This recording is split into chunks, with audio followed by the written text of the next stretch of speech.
Hello, everybody. Welcome to the Approach with Caution podcast. I'm your host, Adam Warfel. With us, as always, we got Cody. How's it going, Cody? Good man, how are you? I'm doing great. Alex, you're also with us. How you doing? Doing fine. That's good. And today's guest, we have with us BabyFace Breaks. Thank you for joining us. In the building. What's going on, guys? How are you? Doing Doing good, good. doing good. So Cody has recently kind of gotten into the card game, and that's how he found you. You are a card and case breaker. You open cases and cards live on some platforms. Tell us, how did you get started with doing that? I just started basically as a fan to where I was the one getting involved in these breaks, just buying in and collecting and stuff. And I was like, you know what? How could I be the one to maybe make money on this instead of spending all my money? So I started dabbling here and there. It would pay for, my personal collection and stuff. And then I got an opportunity to get pretty serious with it. So I just made that leap. Okay. And you were collecting long before you started doing this. So did you have like a personal collection that you were collecting? Has it always been wrestling, or how did you get started with your collection? Yeah, anything I've ever collected was either horror or wrestling. So it was not necessarily cards. It was just anything I would see. Like if I was in Hot Topic and I saw something wrestling, I'd pick that up. After like the 2000s, the collecting aspect of wrestling really went down. And I just love that like old nostalgia stuff that we all grew up on. So just had anything that was wrestling and available. Okay. Do you Nice, remember nice. do you remember when you first got started collecting? I mean, I can go back to the date. I know where I got my first wrestling action figure that launched my collection. Do you remember the first action figure or card or piece of wrestling memorabilia? What's the earliest thing you remember picking up? Earliest thing, that's a good one. I remember, I think the first thing I had that I loved was the Brahma Bull, like football jersey that The Rock used to wear all the time.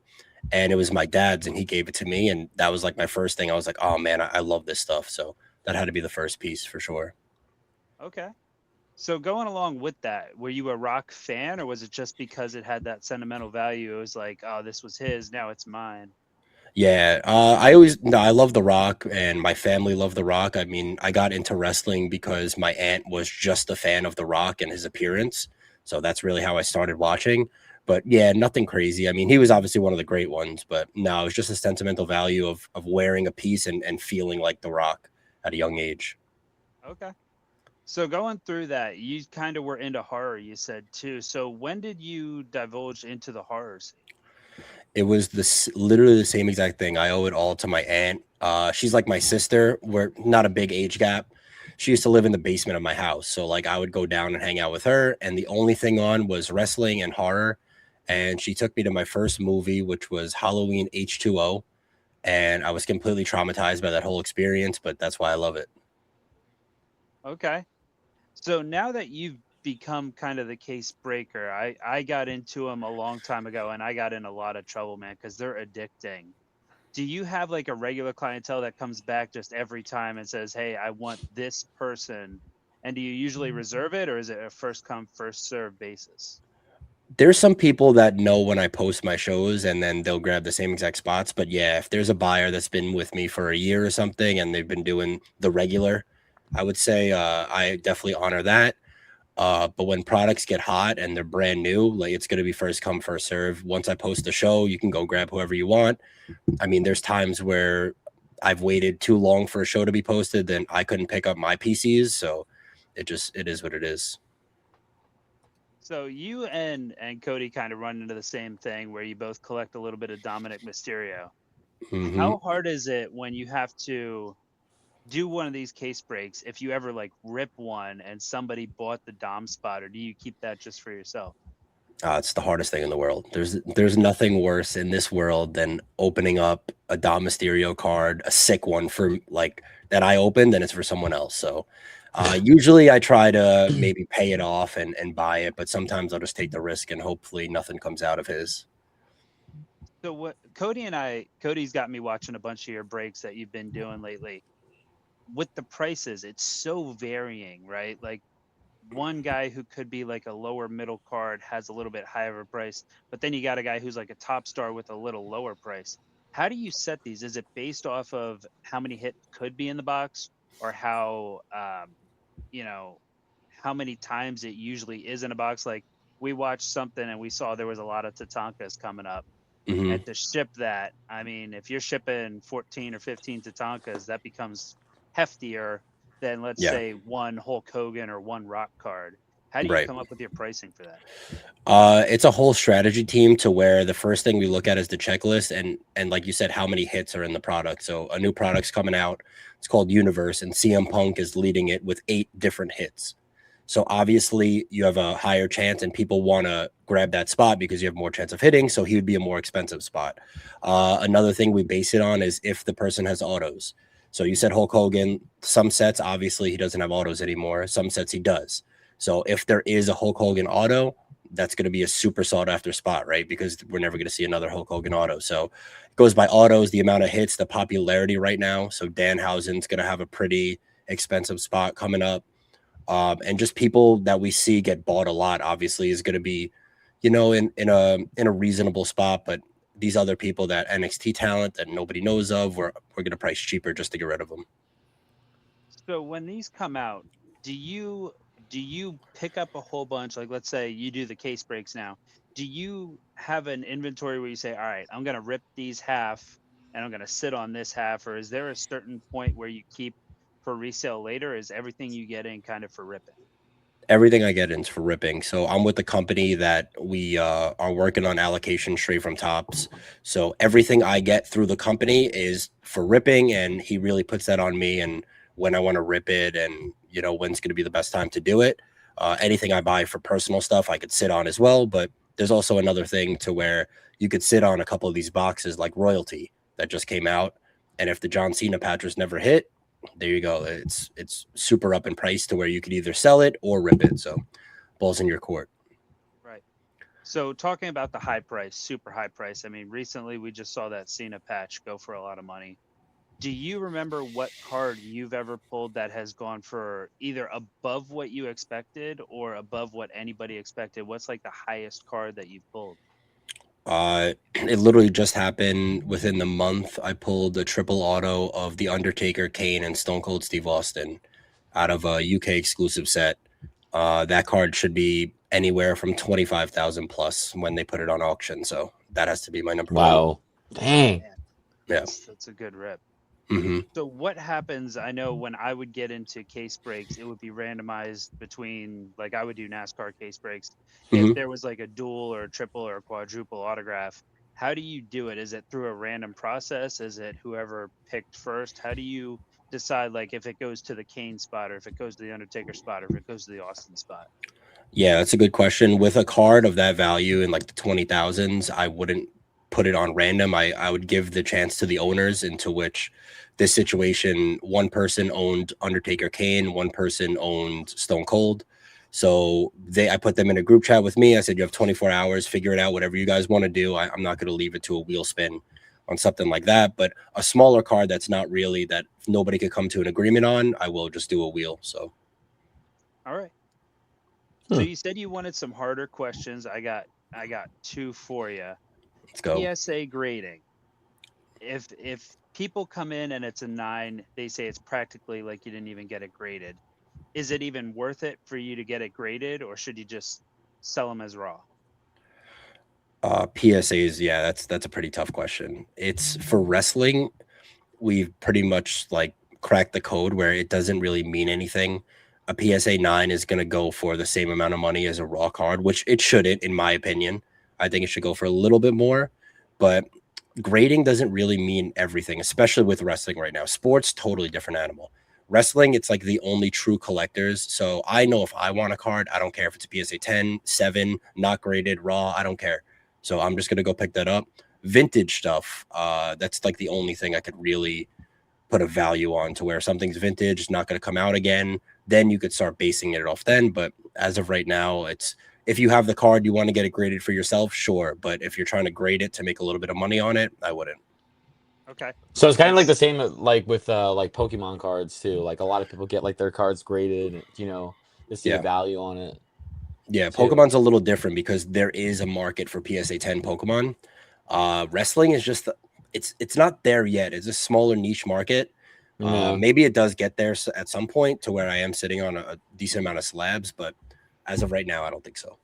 Yeah, Adam and I just recently went to a card show at Palmer Park Mall in Easton, kind of like a local mall to us for a card show they had, and we were kind of taken back at like the low amount of wrestling stuff there was. Like it's majority baseball, football, but there were a Yeah. few that had like some autos or like out of 25s, out of 99, stuff like that. So, do you think maybe like in the future, maybe like 2 years or even 5 years down the line, you'll see a bigger boom with that, like you see with baseball and football now? Yeah, that's my only hope, and that's exactly why I got into it like this. I would go to card shows and just be super disappointed at maybe pulling up to one or two tables with a sporadic little wrestling thing. This year at Fanatics Fest, I was the only 100% wrestling table Wow. in the whole entire. It's the second biggest card show in the world, and I was the only 100% wrestling table. And yeah, man, that's my goal, just to grow the space and to grow the hobby. Nice, nice. All right. So now you being kind of in with a distributor, this is going to be a tough one to to answer because I know it depends on the market value. Yeah. For first off the line stuff, Hmm. I always see it. It always grabs a premium. Is there any benefit? I know they say the hits are going to be in that because they want to push marketing or push whatever. Do you ever see a return on that, or is it just kind of every case is 100% random, or is it worth the extra money to spring for a first off the line? If you're trying to get in and get out and catch a quick flip, yeah, first off the line, like with wrestling, it goes from the peak and it trickles down, down, down, down, down. Only with vintage stuff, you'll see like roller coaster a little bit. But yeah, man, it's all about the hype. It's just like sneakers or anything else that's new and hot. That's Yeah. definitely the time to get in and get out. But I wouldn't say they bury the hits in the first like couple cases, but you're seeing the most amount of product pulled at this time. That's when everybody's ripping it. So it may seem like, oh, look, see, like if you didn't get in first day, you're beat. It's just we're pulling a lot of stuff and a lot of boxes are being broken. So Okay. We have a couple more, but before we do that, a card hot take. Is there anything that you yourself truly believe that goes completely against industry standards? um in-person autos, I hate them. I hate them more than anything on this planet. So if you go get just a normal base card signed by someone, unless it's again a Hulk Hogan or a Razor Ramon or something like that, where you're not getting those autos anymore, just especially an expensive card. I just saw it recently at Fanatics Fest. Somebody got a Tiffany Stratton GPK out of 5 signed, which is like a $5,000 card signed with a marker from Tiffany Stratton, and it's just like that's a no for me. It's Oh funny. Adam yeah. even brought that up to me too because we were talking about going to the AEW event on a Saturday in Reading that they're having at the Santander Arena, and I Hmm. was like, "Do you think it like devalues the card?" He said, "Absolutely." Yeah, So that's absolutely, cool hearing it from 100%. you. Yeah. There are some people that would disagree with me, but like as a purist, the autos are there. Like, sure, if you want to keep it for your personal collection, that's more than fine. You could always do that. Just don't get it signed and then put it on eBay or put it on Facebook Marketplace. It just don't do that. So what's the So with difference between like getting it signed by the wrestler or have like them pre-signed? Like, is there like a difference? Yeah, because the card was made for a signature. Like I have something right here where they basically whiten out. I don't know if you, yeah, they whiten out the Oh, bottom okay. part, made for a signature here. Other Gotcha. base cards, like something like this, wouldn't look good just getting a marker signed over there Gotcha. because there's no allocation for a signature. Yeah, yeah. Okay. I like that you brought up the fact that those cards now for the autos are made for it. Like they have the whitening on the bottom. Yeah, With those and like kind of like the Panini cards where they have the sticker autos where they could send a box of just the seals or box of right. just that little part. Do you see a difference in the market where it's the sticker autos versus actually on the card itself? Yeah, absolutely. This past couple years, Topps took the licensing from Panini, and Topps is fully 99.9% on card autos. And you know that Superstar held the card and signed that specific card. Yeah, there's a huge premium on an on card than a sticker because you get a sticker auto, they just signed a piece of a little sticker and they just gave it back. They never even seen the card. So definitely a premium with that. So with those, is there more likely a risk of damage when you get an on card? Because I mean, when they ship these stickers out, I'm sure they just ship them in an envelope. They get there, they get sent back, and whatever. When they're sending, I don't know how many cards get signed, but I mean, I'm sure it's in the 500-ish area. per person, Yeah. maybe more. Is there a risk? Are you looking at maybe a worse grade or a worse condition because it's an on-card auto versus a sticker auto? Yeah, that's a super good point. They ship out the cards to the superstars. Most of them, I would say, are signed on location at like a WWE event, which obviously the quality control is a little better. But we saw something recently with the new set coming out that Sol Ruka was signing the cards on her bed with her cat walking I all saw over her that. bed. Yeah, so the Cool. quality control for sure, especially like a lot of these people don't really care about condition, and so they'll just sign it, throw it back in the box, and just ship it back out. But Topps has to ship it to you. You have to take them out, sign them, put them back in a box, ship it back to Topps. So yeah, I mean, all those moves could definitely hurt the quality. So there was a Definitely. video. There was a video of Christopher Bell, NASCAR driver. He was doing something for Pristine Auction, and they open cards and then they sign it if they pull a hit of themselves or whatever. Mhm. And he got the cards, opened it up, and started kind of throwing the cards. Have you ever seen somebody who's just not in the know take a card and like bend a corner or tap it funny and damage the card? Have you ever seen somebody just like not even meaning to, but just completely ruin something by having no Yeah, knowledge of what it is? yeah, that's a funny one. So my boss right now at All Sports Breaks, he got a flawless card signed by Stone Cold Steve Austin, and it's a super viral video, went mega viral to where he signs the card, picks it up, and it falls out of the. It was like a one-touch mag. It falls out of it, and it hits the table, and it falls on the floor. So yeah, I mean that's probably the biggest one I saw. Man, I'd be Yeah. upset. I'd be pissed. Oh, for sure, yeah. I Oh, think stemming back on like getting the wrestlers to sign the cards for like a personal collection versus selling it. Adam sent me one, you probably saw it, where the guy finally got Cody, Punk, and Cena on that one card where it was them giving him the title. Yeah. Is that kind of what you were talking about, where if that guy were to upload that for a ridiculous amount because it's all three, you don't see any reason to do that versus just keeping it? Yeah, I don't see any reason to buy that, or that just doesn't have true value to me because it is cool. I've seen a couple of people do what was it, like the greatest people of all time signed on one piece of paper. I've seen I've some guy seen try to that. do that. Yeah. It just, for me, I wouldn't grab it. It just doesn't look clean unless they have a spot, like I said, the white spot for the auto. I just don't love it. So another question for you: if you could pull a 1-of-1 Dom for yourself, or a 1-of-1 Stone Cold Auto for a fan or a customer, which one would you rather pick? I mean, That's a tough one. that's yeah, That's a hurt right there.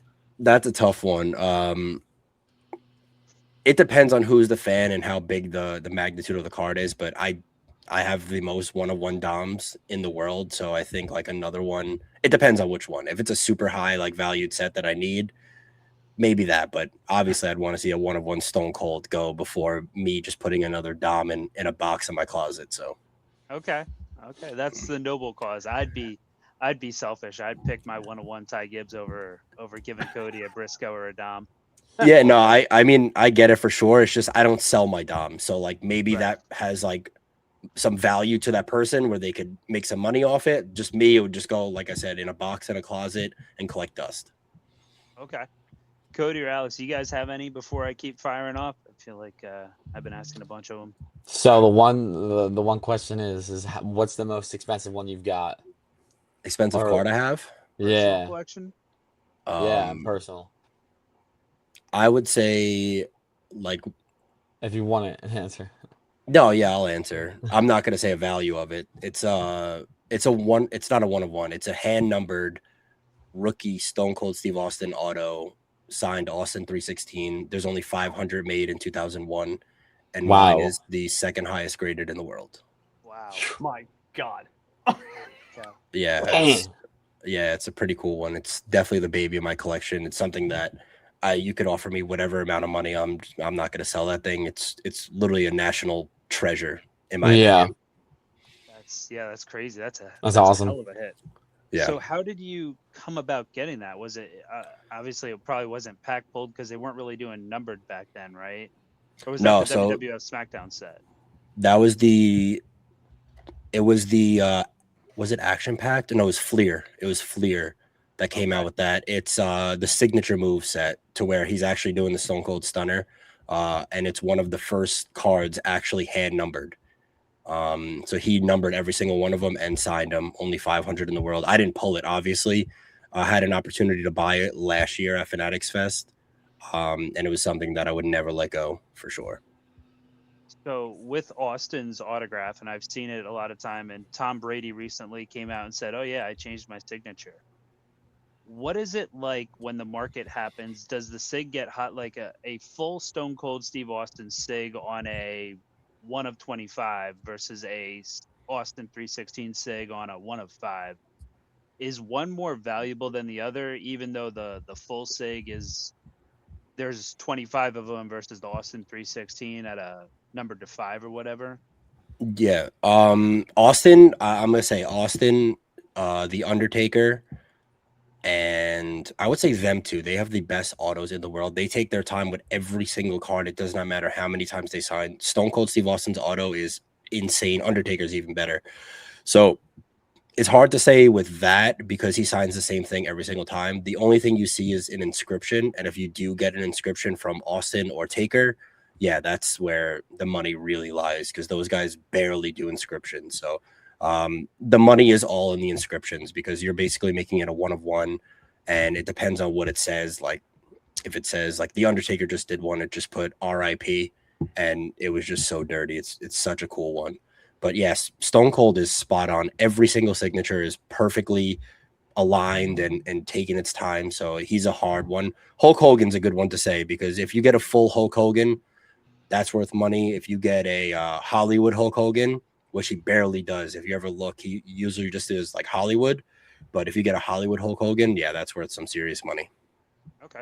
Touching on the inscriptions, Kevin Owens has become known for his inscription. Have you pulled any WWE inscriptions, or what is your favorite one you've seen if you haven't pulled one? Yeah, I've pulled a bunch. My favorite one, I actually pulled a Kevin Owens, and he said, "I know The Rock," and that was like when he wasn't doing it every other card. Now it just got a little crazy with it. That's one of my favorite ones I pulled. I pulled a Jada Parker. She wrote "Hey Baby." I pulled some Doms that wrote "Dirty Dom." Those are pretty cool. Yeah, so any type of inscription, I'm a huge fan for one. I like So that you with- touched on the inscription. Oh, sorry, Adam. No, go ahead, Ben. Just going with the inscriptions and everything like that, and how you were talking about how Stone Cold and Taker have the most consistent and fluent autos, and they take their time. With all the WrestleMania patches that we've seen come out recently, and some that are still to be found, the John Cena one, do you think either Topps should tell these guys, or do you think they just don't know and think it's a regular card going forward that maybe they could either not personalize the card but make the signature better? Does that increase the value? Do you think they really care? Like, where do you stand on that? Yeah, that's a very good point. I actually spoke about it. I think I spoke about it on a podcast or a clip, and that Cena card, I literally said to my podcast partner, like, hey, maybe that Topps representative should sit that down because if you looked at that Cena card, the auto is extremely streaky. It's a like not brutal even center either. Yeah, it's a really, really bad auto. Yeah, I agree that a Topps representative should sit down and be like, hey, this is going to be the most expensive wrestling card in history. So let's do something a little special. He does have inscriptions and he writes them on weird cards, like out of 25 autos. And then I don't understand. That one was a huge miss, in my opinion. He is a lefty, though. So I'm going to give him, I don't know if any of you are lefties, where when you do right, you are. Alex So says, yeah, so like I'm sure you get some streakiness and you get your palm or whatever, the side of your hand smudges the auto. So yeah, but I think that's a huge miss, especially on those cards. Like, hey guys, like this is a card that could change someone's life. Like let's do this a little right. But also you're thinking about it, they're probably signing 500 cards sitting down before they have to go wrestle an hour. So it's either or, you know. Yeah, we saw. I think Roman had the SummerSlam patch. He was one of the few that had a SummerSlam patch. Yeah. For his match with Seth. Do you think WrestleMania was kind of the start for that? And do you see them doing like the bigger pay-per-views like SummerSlam, Royal Rumble patches, or will it just be kind of limited to certain ones? I wouldn't mind the big four getting patches. I think that's cool, especially like a Royal Rumble debut. It just adds some, some oomph to it. I just don't want to see them drown out because we are seeing Raw debut patches for El Fiscal and Wagner Jr. on something that's not going to go for a crazy amount of money. But yeah, I would love to keep a little something sacred. Maybe keep it to SummerSlam, WrestleMania, Rumble, but let's not go overboard for a, like a Money in the Bank patch or something like that. Right. So with that, we'll touch on the inscriptions. If you had the opportunity, let's say your Tops or whoever you are creating these cards, and you got every superstar at your disposal, if you could get one inscription from any wrestler, what would be your dream inscription? I have a bunch of Doms, so I would say like Cena's my GOAT of all time. I would want like a John Cena never give up, because I don't think we've ever seen a never give up inscription, and I think that would just be a sick one. Okay. Yeah, that'd be awesome. Yeah, that would be really, really cool. Cody or Alice, you got any more? Like, do you, for the future of collecting cards and stuff, is there someone that, really inspired you to get into it and everything? And, someone that you look up to, like that's another collector that got you into it too? Yeah, I was watching a bunch of people. One of the first breakers I watched is Brando from CSL, and just like being in his room and how engaging he is, I definitely looked up to, like, wow, it's just like you're in this room for 2 hours. It feels like you're in there for 30 minutes. So that was a big Yeah. philosophy of mine of making sure that people were comfortable and enjoying themselves in my room. And then like professionalism, I would say of Nature and Mama Breaks and a couple of the big breakers on Fanatics Live, where if you mix like that entertainment with that professionalism, and you really get that safe space, and with anybody doing content and streaming stuff. So I look at all aspects to how to engage and how to entertain whoever's watching. Yeah, definitely. So Huh? you've had a lot of cool experiences because of what you're doing. Is there something that it could have been early on, or it could be really recently? I saw a video recently of something cool that happened. When was the moment you kind of knew, okay, I'm a top dog in this field, like this is mine to have here? Like, what was a moment for you that you realized like you've kind of reached the top of the case breaking for wrestling? That's a really good question. My mindset was, if I'm gonna do something, I'm gonna try to be the best. So realistically, I thought I was the best as soon as I started doing it. A certain moment, I would say like a surreal moment to me, is just maybe signing an autograph or taking a photo with someone that watches me, and I think that's pretty cool. But yeah, I think from day one, I was saying like, I'm gonna do this. I'm gonna do this 100%, and nobody's gonna stop me. So I had that mindset for a while. But I would say just like something humbling would be like signing an autograph or taking a photo. Have you ever given any thought to getting your own cards made and possibly, I mean, maybe either selling them or doing a giveaway with those? Have you ever put any thought into like a Babyface Breaks trading card? I do have unlicensed stuff to where I give out to some people. There's some funny ones where I have a dual auto with my podcast partner that we gave away. I have this, I don't think I have it anywhere here. It's like it's me with Danhausen face paint, and I just sent it out to everyone, and it says "You Are Cursed" on it, and it's like I signed my auto on it. But anything official, I don't know. That's a good question. I don't know if I'd want anything official. I don't think I'm that cool of a person to have a official trading card yet, but maybe one day. Okay. So has there ever been kind of something you wanted that was either out of reach just because the price didn't match up, or it never got pulled from a pack, or the person who has it, it's their PC and just nobody's going to get their hands on? Is there an item out there that you know of that's just you want but is unattainable? Yeah, welcome to my life every day. Like, there's a different level of this stuff, man. Like, I'm just a normal collector like everyone here. There's some dudes in here that are big money players in the game, and they know my status and who I want. So yeah, I mean, every day I'll have someone take a picture of a Dom or a Cena that I know I can't grab because it's an exceptional amount of money, but I do my best. But yeah, I can't dwell on it. It just happened to be literally like twice this week to where somebody pulled a 1-of-1 Dom on Twitch, and then I get a million messages like, go to this Twitch stream. So I'm like, hey dude, yeah, how much do you want for it? I'll give you literally whatever you want. And the dude says, yeah, and the dude says, I just want to hold it for now. like physically Yeah. just hold the card and look at it. I said, okay, no problem. And then a 1-of-1 Cosmic Dom came out again, a million messages, phone calls, go to the stream, and it gets old at this point because they know I'm gonna show up there. You know what I mean? So like I asked the guy, hey, what do you want? I'm thinking about it. I don't know if I want to sell it. Okay, no problem. And it's just that's my life every single day, dude. Like they'll ask for a crazy number too, like, oh, $10,000. I'm like, okay, I'll talk to you later. You know, because they know that I'll probably pay something similar to that. So yeah, it's my life every single day. So with you being a 1-of-1 Dom collector majority, and like you have the biggest Dom 1-of-1 collection, all that stuff, him coming to your table at Fanatics Fest was probably a big moment for you. I could imagine, like getting to talk to the guy you collect and watch every Monday on Raw and stuff. I know Adam and I are a big fan of the WWE Treasure Show on A&E. And you see, like, Ric Flair will go to someone's house with a robe, or Cody Rhodes went to some guy's house with one of the biggest Dusty collections. Right. Is it hard to have the man himself, Dom, in your presence, try to make a deal? He has cards you want, he has, and because you're so like grounded to your collection, it's hard to let the man himself have the card for whatever price he offers you?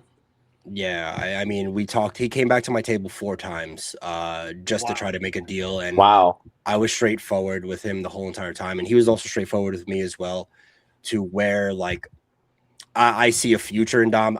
Am I ever going to sell these cards? No, they're going to be cards for my kids that I just love collecting.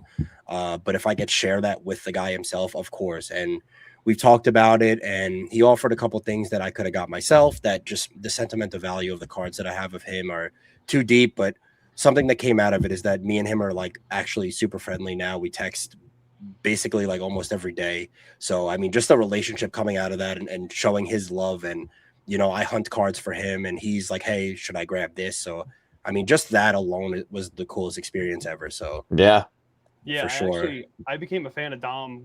Adam and I and Kirsten, we were attending a event at Allentown PPL Center.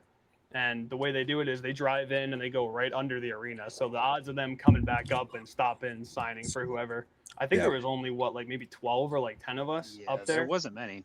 And out of everybody that came up, even like the baby faces and all them, Dom was still a baby face at the time with his dad.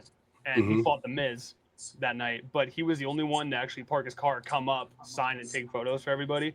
Yeah. So for me, that kind of set being like him being so new to this, he was the only one that walked all the way up and signed. So I've been a fan since that, because it shows he really does care.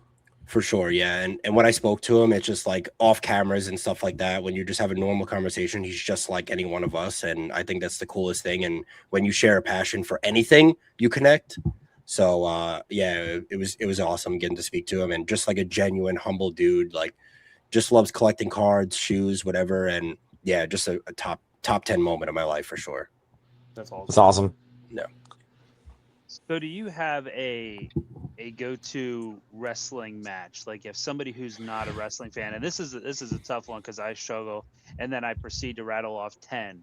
But like if there's somebody who's not a fan, is there a match that you could give them to watch and say, look, this is what wrestling is, the drama, the athleticism, or it could be a hardcore match, a street fight. Is there something that you tell people like, hey, you're not a fan, check this match out, you'll be a fan after? Yeah, like you said, I could rattle off 10. 2 different sides of the spectrum here. If you want someone, like, I know our attention spans are super short now, go to SummerSlam 2002. It's the opening match. It is Kurt Angle versus Rey Mysterio, and it is absolutely incredible. It's an unbelievable match. I think that's one of my favorites ever. And then if you want to sit there for 30, 45 minutes, get a storyline, a real feel wrestling match, I would say El Grande versus El Grande this past year in AAA. I mean, realistically, I could confidently say that is the best wrestling match I've ever watched in my life. Wow.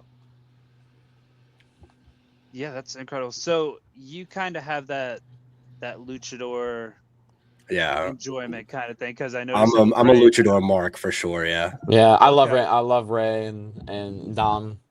Yeah, they're just so good. That style of wrestling is like what I need, that high intense, high flying, and they tell stories, and that's how they have to do it when you can't speak and you have a mask on. So that's why I love that stuff.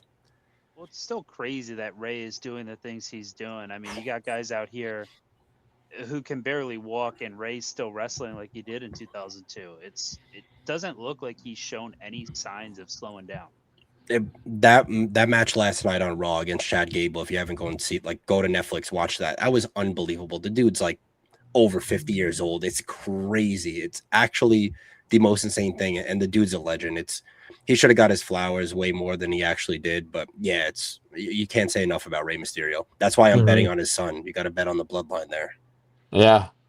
I hope so, man. Like, me and Adam are big Logan Paul truthers too. Like, that guy has such potential, and he came over from, like the YouTube, reality, all that stuff, all that, and he like is so dedicated to this, and he's so talented about it too. And you see like Bad Bunny and all these other guys get in here, and they're off like one-offs or just a couple TV appearances, but he's actually doing a lot of stuff that I wish some of these other guys that came into the scene would do.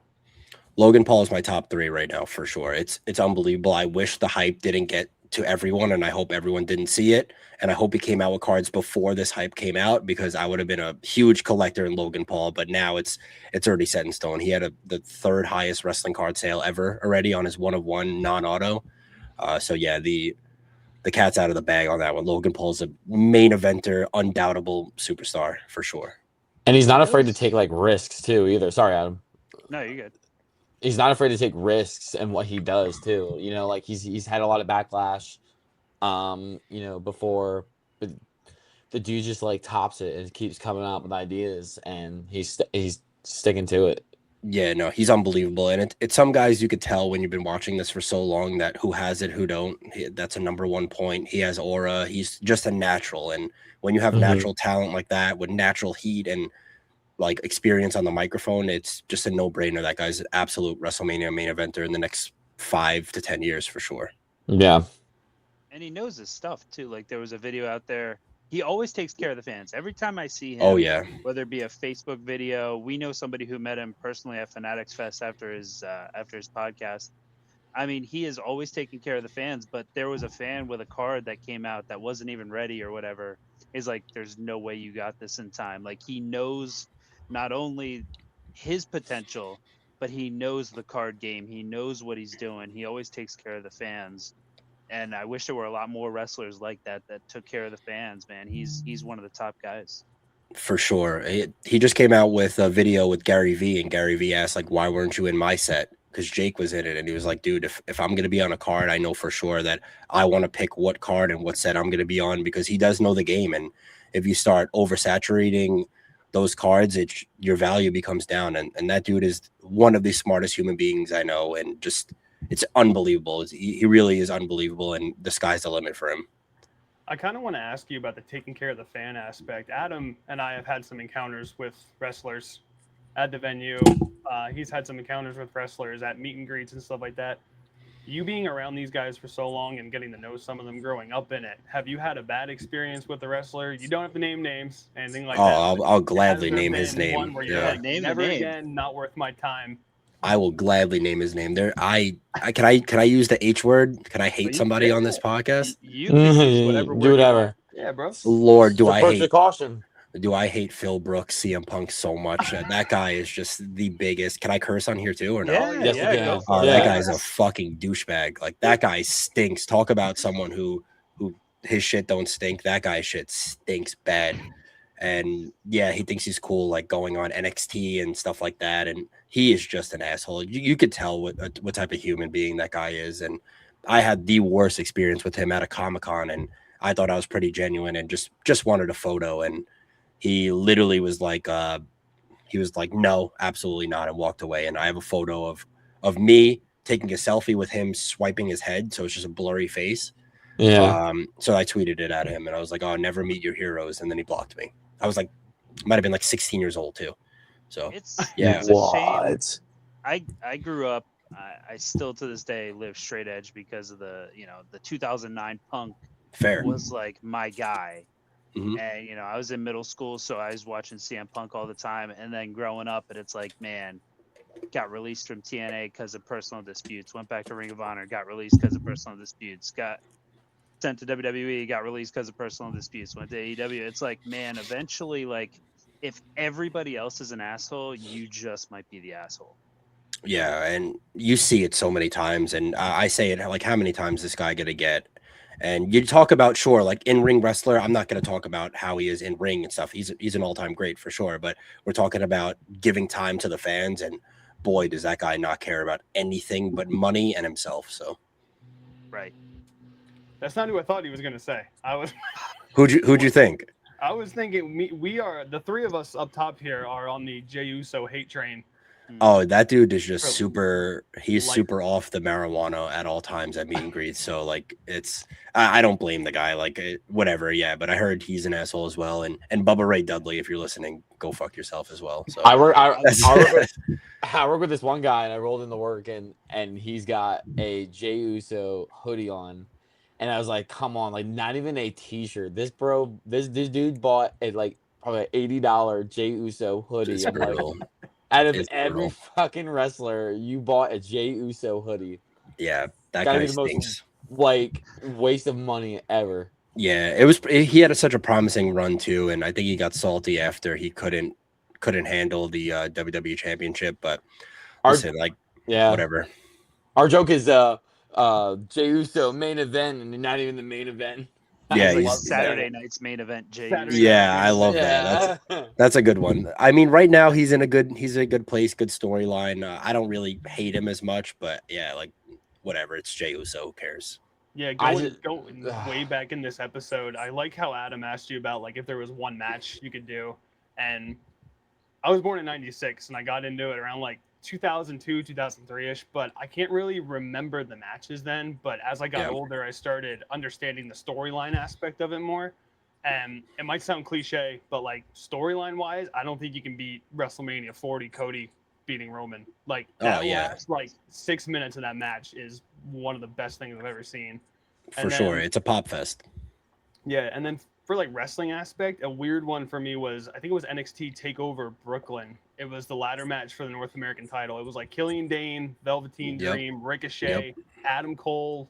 Oh yeah. And was it Lars Sullivan? I think it was. It was like a fatal 5-way, I think.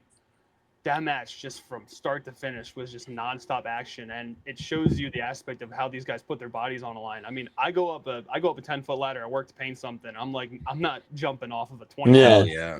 Hell yeah. Like, but yeah, NXT Black and Gold era was unbelievable. I think that was the height of my fandom for sure, to where I was like jobless and just like worked a pizza delivery shift or something and just watched wrestling and binge watched and just went to wrestling shows. So that was super cool for me. So yeah, Velveteen Dream, that dude was a beast. Unfortunate situations with him. Yeah. But Adam Cole, just another one that was just like really ignited my love for actual wrestling and stuff like that. But yeah, I remember that match vividly. It was fucking awesome. Adam, do you have a match or matches? Man, it's crazy because there's just so many, and I hate because it's cliche. Everybody says it, the Taker and Shawn match. Yeah, I knew you were gonna say that. You gotta look at it as the trilogy. You got Taker and Shawn 1, Taker and Shawn 2, and then when I was at the show before that WrestleMania, when he's talking to Triple H and he's like, "Oh, you're not going to be able to do it because he's a better wrestler than you ever were," and it's like, "Oh, now it's personal." Yeah. So, man, it's got to be the trilogy, and I know that's like a cheap way, but man, just a 3-year build is unheard of, and for sure. And that Hell in a Cell was just undeniable. What a great match with Shawn as the ref. Triple H versus Undertaker's is crazy. Yeah, no, those matches obviously I give my respect to. They're great. I just wasn't. I think I missed the Shawn Michaels boat to where he took off those years, and I saw the tail end of his career. But that's when the Undertaker stuff was. I do more research on it, so like, yeah, their psychology and their in-ring stuff is just unbelievable stuff, and the storyline was great. It's just like not my cup of tea. It is very, very good. I love it. Don't get me wrong, but just not my cup of tea. I like that lucha, high fast, high pace, flippy stuff. So yeah, we could go that way too with Ray and Psychosis, like ECW stuff. Yeah. It's like, man, they're doing Hurricane Ranas off of cars and stuff. Oh, it's absolutely insane. That's why I love. I think AAA is the hottest promotion in wrestling right now, and I'm a huge AAA guy. So I mean, lucha's not dead. I love it. Well, that was like Logan Paul doing the backflip off the top rope. It's like, Yeah, he's like his unbelievable. He's like athletics, yeah, he's an American luchador for sure, and he's great. So here's a line, and it made me crack up because Cody and I have gotten started watching your breaks, and I'm going to use one of your lines in this Oh question. God.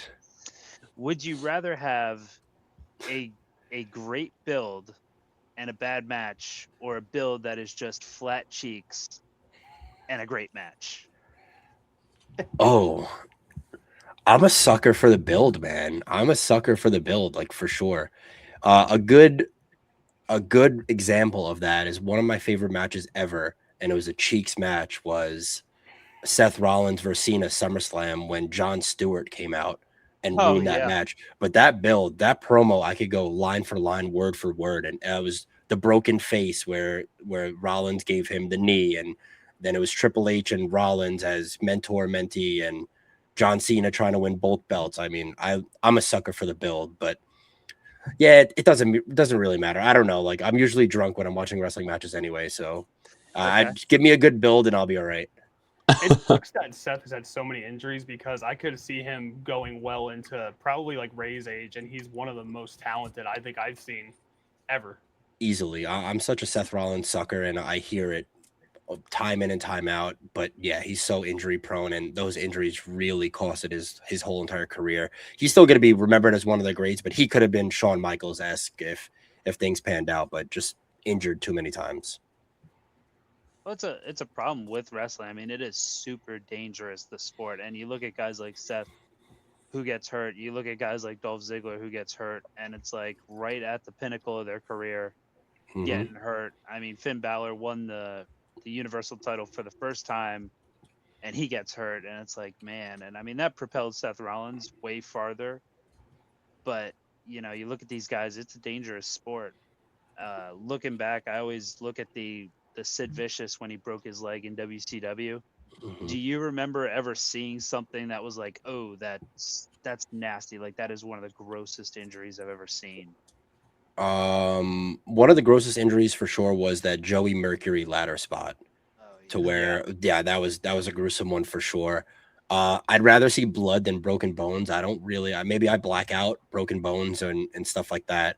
But yeah, even the Finn Balor one, you see his shoulder just get absolutely murked on that one. And like you said, it's all about timing in wrestling. Finn Balor could have been one of the greats, like Seth Rollins. It happened 3 times when he was the nucleus around a storyline to where he was going to get propelled to another world and he gets hurt.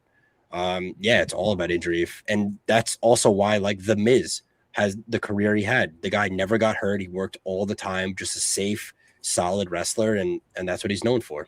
We love the Miz too. I'm a big Miz guy. Giant, best IC champion of all time. Nobody could tell me otherwise. He made it mean something in a time where belts didn't mean a damn thing. Miz comes in and he goes, you know what? If this is what I got to do, I'm going to do it. For sure. Like how you said, if you're going to do it, you're going to be the best. And Miz really took that to heart. And I mean, even now with Danhausen, like a lot of times you can't go to a wrestler and say, all right, you're going to have, 4 months with Danhausen, and they'll be like, whatever, right. But Miz him and Kit Wilson just went right for it. And there's just making the best out of what you can. Sure. Yeah. Miz is a great example of that. And just like you said, best of what you can. And just a solid guy that you could put anywhere on he's main evented WrestleManias. He won championships. He's been in comedy roles. Like the dude is an all-timer going on 20 years, I believe. Right. So, I mean, congrats to him. Definitely. Yeah. So if Cody and Alex, if you guys have any other questions, I got one more, but I'll throw it to you guys if you have anything else before we wrap this up. I'll throw a last one in. Being in some of your break videos lately, like checking out number-wise, like we discussed way earlier on in this episode, say there's a guy like Javon Evans, who definitely is one of the biggest like names now and is going to be something big. Is there any, not like tips necessarily, but someone you could recommend jump on now because you personally could see them going far and have value later on? Maybe not, next week, but next year. Yeah, that's a good question. The men don't really pan out like the women do market-wise. I could say Javon Evans, I could say Trick, I could say Oba, but just the market's never going to come around to them. The best bet is to take a shot on one of these NXT girls, like Kendall Gray. It's too late on, but someone else, if you could think of over there that maybe get a shot at the main roster and something like that, that's where you're going to see the biggest volatility in the market as for like a money making aspect. Or you could just go with the GOATs. I mean, if you collect John Cena or Hulk Hogan, Randy Orton, those guys, like the market will always go up on those. It's just those mid-tier guys that are in these roles. But Javon, I don't think, sure, like he'll do okay, but I think his market's going to stay pretty steady. It's weird. Wrestling's weird right now. I don't know what it's going to be like in the future, and I hope it does follow a sports type realistic market to where, hey, Javon Evans just won the IC title, like his stuff just went up 10%. You know, it's just not like that in wrestling because it's so small right now. Mm-hmm. That was a great question. Alex, do you have any more before I ask mine? I pretty much was thinking about like actually like what you just said, like, you know, like you want it to be like top like you want to see more of the wrestling come out and more popularized, and you know, do you think there's ever a chance like, you know, wrestling can get like as popular as like, you know, like sports and stuff, or, you know, like you said, upcoming, you know, uh WD stars, like, do you think there's like a category where the WWE could fit in with like big time sports, you know, or it could be as popular as, you know, like football and, you know, like stuff like that? Yeah, I wish. I really do wish. I don't think it'll ever go to the magnitude of sports will. I mean, we're in a really good time where we're going to see the two biggest wrestling cards ever sold a month from today, a Yeah. month from tomorrow. I'm sorry, where the Rhea Ripley WrestleMania patch and the John Cena WrestleMania patch go live. So that could be a fuel. You know, we got a lot of big Yeah. buyers in the space like Carl Anthony Towns and stuff like that. I just think the consistency is key to wrestling, and they've been doing this night in, night out for how many years now, and it's never going to go away. It's in its height and its droughts, you know. So I think the consistency is key. And if the market does well, I mean, that's my only goal. I just want to bring more eyes to the space. The more people in the space, the higher the market goes. It's pretty simple. Yeah. So I hope. Definitely. So, last question I have for you, and this could be limited, and it's not going to be limited to a singles match. It could be any match you want.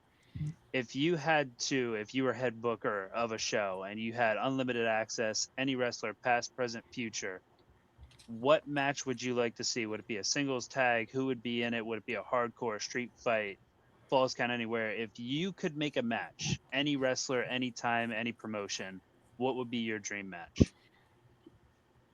Triple threat: Eddie Guerrero, Rey Mysterio, Dom Mysterio.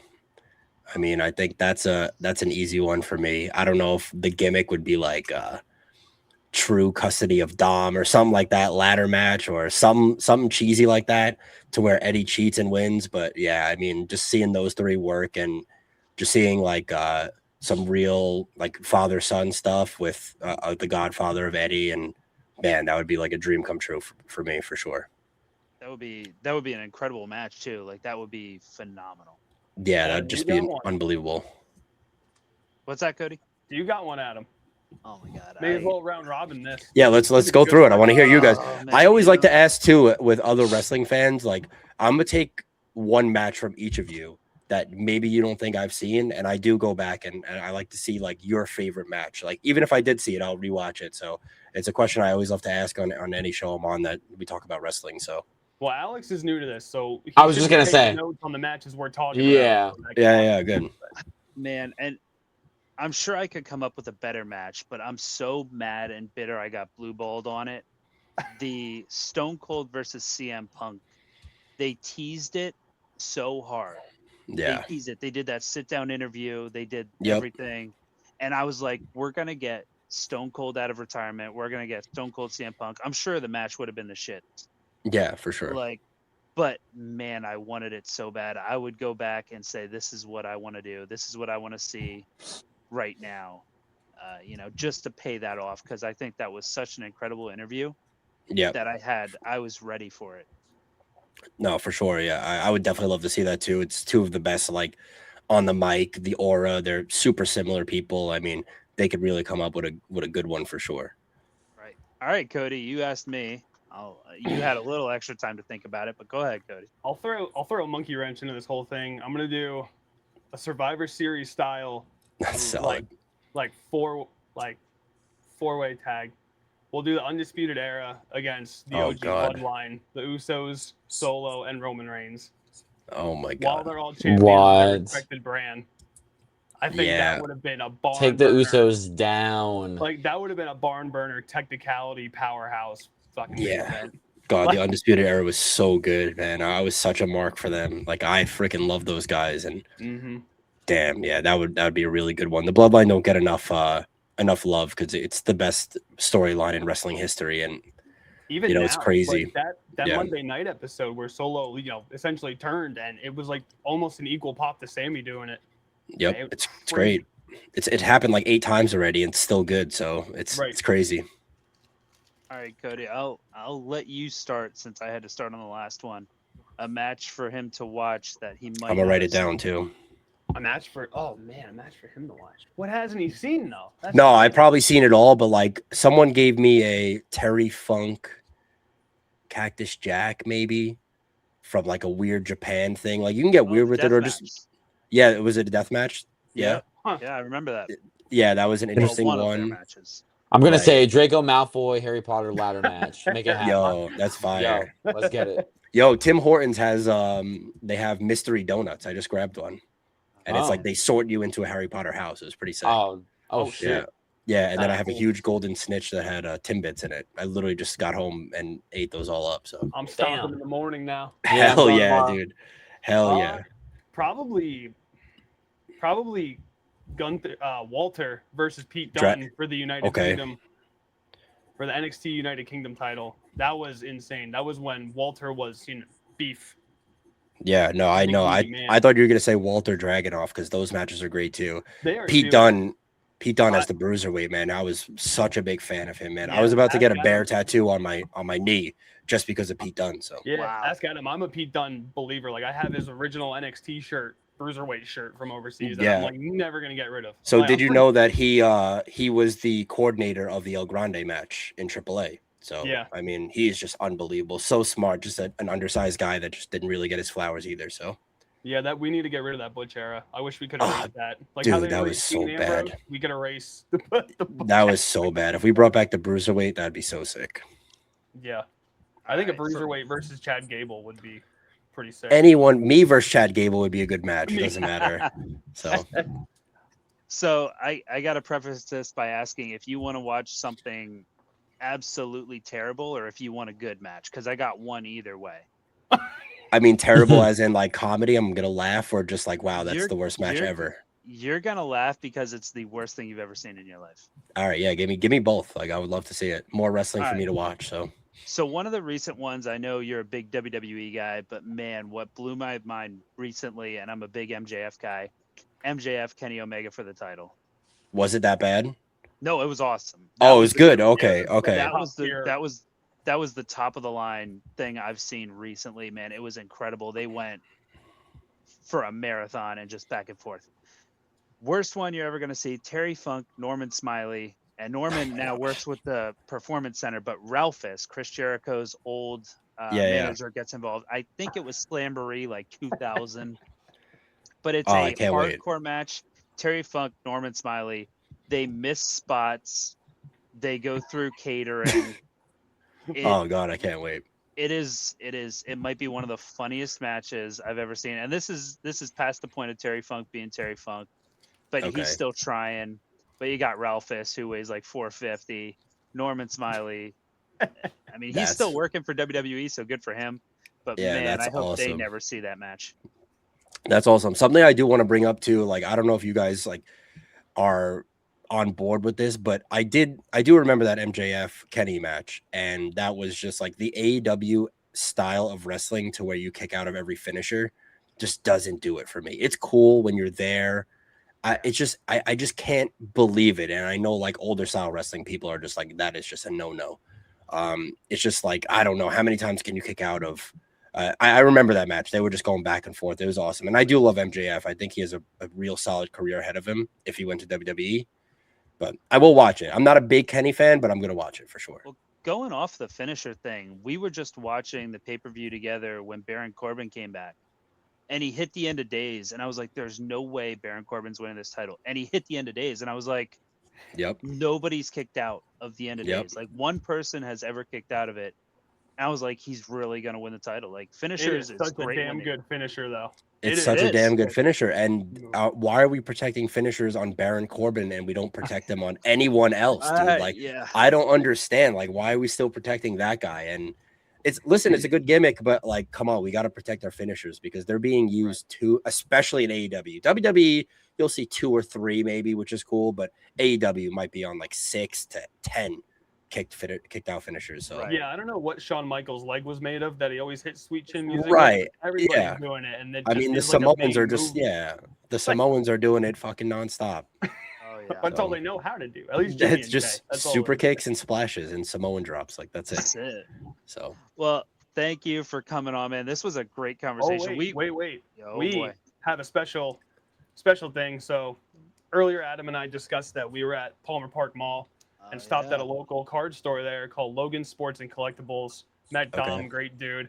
And in honor of this episode, I decided to pick up a small little hobby box hey, of tops. So if you don't mind, for an extra minute, I'm just gonna rip these. of course. I mean, do I mind? I mean, this is the best thing ever. So Best thing, yeah. All right. I hope in honor of this you pull a 101 Dom. I hope I get a Tatanka. Oh, There you you know go. you're getting it. Tatanka Yep. life.